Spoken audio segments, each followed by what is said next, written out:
Hi കൂട്ടുകാരെ, രാജീവാണ്. ഇന്ന് ഞാനൊരു അടിപൊളി സലാഡ് ഉണ്ടാക്കാൻ പോവുകയാണ്. അതിൻ്റെ വീഡിയോ ആണ് ചെയ്യുന്നത്. അപ്പം carrot, cucumber, apple, pomegranate, lettuce, ഒരു ചെറിയ നാരങ്ങ, ഇതെല്ലാം വെച്ചിട്ടാണ് ചെയ്യാൻ പോകുന്നത്. അപ്പോൾ ക്യാരറ്റ് ഞാൻ എടുത്ത് തൊലി കളഞ്ഞ് അതിനെ ചെറിയ ചെറിയ പീസാക്കാൻ പോവുകയാണ്. അപ്പോൾ നമ്മൾ ക്യാരറ്റ് എടുത്തിട്ട് കട്ട് ചെയ്ത് ചെറിയ ചെറിയ പീസാക്കിയിട്ടുണ്ട്. ഇതുപോലെ പീസാക്കുക. അടുത്ത നമുക്ക് കുക്കുംബർ എടുത്തിട്ട് പീസാക്കാം. നമ്മൾ കുക്കുംബർ അരിഞ്ഞ് പീസ് ആക്കിയിട്ടുണ്ട്. ഇത് നമുക്ക് ആ ക്യാരറ്റിൻ്റെ കൂടെ ചേർത്ത് കൊടുക്കാം.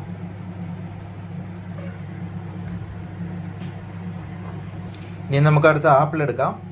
ആപ്പിൾ വേണമെങ്കിൽ തൊലി കളയാം. കാരണം ഇപ്പോഴത്തെ അവസ്ഥയിൽ ആപ്പിളൊക്കെ എങ്ങനെയൊക്കെയാണ് വരുന്നത് നമുക്ക് പറയാൻ പറ്റില്ല.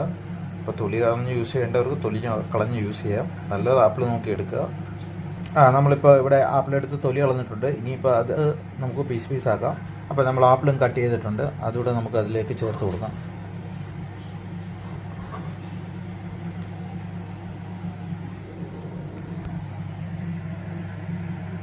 അപ്പോൾ സലാഡിന് വേണ്ടി നമ്മളൊരു പോമഗ്രാനൈറ്റ് എടുത്തിട്ടുണ്ട്. അത് നമുക്ക് കട്ട് ചെയ്യാം. പോമഗ്രാനൈറ്റ് കട്ട് ചെയ്യുന്നതിന് മുന്നേ നമ്മൾ കുറച്ച് എണ്ണ എടുത്തിട്ട് കയ്യിലൊന്ന് തൂത്ത് കഴിഞ്ഞാൽ ഈ പോമഗ്രാനൈറ്റിൻ്റെ കറയുണ്ട്. അത് നമ്മുടെ കയ്യിലൊന്നും പറ്റാതെ ഇരിക്കും. ഒരു കറുത്ത കളറ് കറ വരും. അത് പറ്റാതിരിക്കും. കുറച്ച് എണ്ണ പുരട്ടിക്കഴിഞ്ഞാൽ നമ്മളിത് കട്ട് ചെയ്യുകയാണ്. പോമഗ്രാനൈറ്റ് നമ്മൾ കട്ട് ചെയ്തെടുത്തു. അത് നമുക്ക് മിക്സ് ചെയ്ത് കൊടുക്കാം.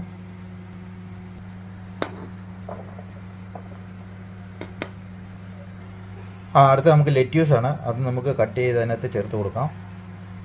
അപ്പോൾ ലെറ്റ്യൂസ് നമ്മൾ ഇതുപോലെ അരിഞ്ഞെടുത്തു. ഇത് നമുക്ക് അതിലേക്ക് ചേർത്ത് കൊടുക്കാം. അടുത്ത നമുക്ക് നാരങ്ങ പിഴിഞ്ഞ് ചേർത്ത് കൊടുക്കാം. നമുക്ക് നാരങ്ങയുടെ ഉപയോഗം അറിയാമല്ലോ എല്ലാവർക്കും. ഈ യൂറിക് ആസിഡ് ഉള്ളവർക്കൊക്കെ ഈ നാരങ്ങ പിഴിഞ്ഞിട്ട് സലാഡിലൊക്കെ കഴിക്കുന്നത് ഏറ്റവും നല്ലതാണ്. അപ്പോൾ ഒന്ന് യൂറിക് ആസിഡ് ഉള്ളവർക്ക് അതൊന്ന് ഇത് ഡെയിലി ഫുഡിലേക്ക് ഈ സലാഡൊക്കെ ചേർത്ത് കഴിക്കുക.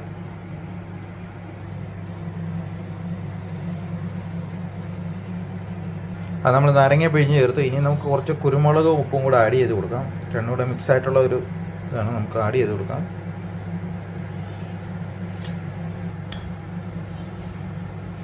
അപ്പോൾ ഈ സലാഡ് എന്ന് പറഞ്ഞാൽ നമുക്ക് പ്രായഭേദമന്യേ കഴിക്കാം. കൊച്ചു കുട്ടികൾക്കും കഴിക്കാം. പിന്നെ ഒരു നേരം ഭക്ഷണം കഴിച്ചില്ലെങ്കിൽ ഇതുപോലെ സലാഡ് ഉണ്ടാക്കി കഴിക്കുകയാണെങ്കിലും ആരോഗ്യത്തിന് പ്രശ്നങ്ങളൊന്നും ഉണ്ടാവില്ല. അപ്പോൾ എല്ലാവരും ഇത് പരീക്ഷിക്കുക. നിത്യജീവിതത്തിൽ സലാഡ് ഉൾപ്പെടുത്താൻ ശ്രമിക്കുക. എപ്പോഴത്തെ ജീവിതത്തിൽ അത് അത്യന്താപേക്ഷിതമാണ്. അപ്പോൾ എല്ലാവരും ഇതുപോലൊക്കെ സലാഡ് ഉണ്ടാക്കി ഒന്ന് കഴിച്ച് നോക്കിയിട്ട് അഭിപ്രായം പറയും. വീഡിയോ ഇഷ്ടപ്പെട്ടെങ്കിൽ ലൈക്ക് ചെയ്യുക, സബ്സ്ക്രൈബ് ചെയ്യുക.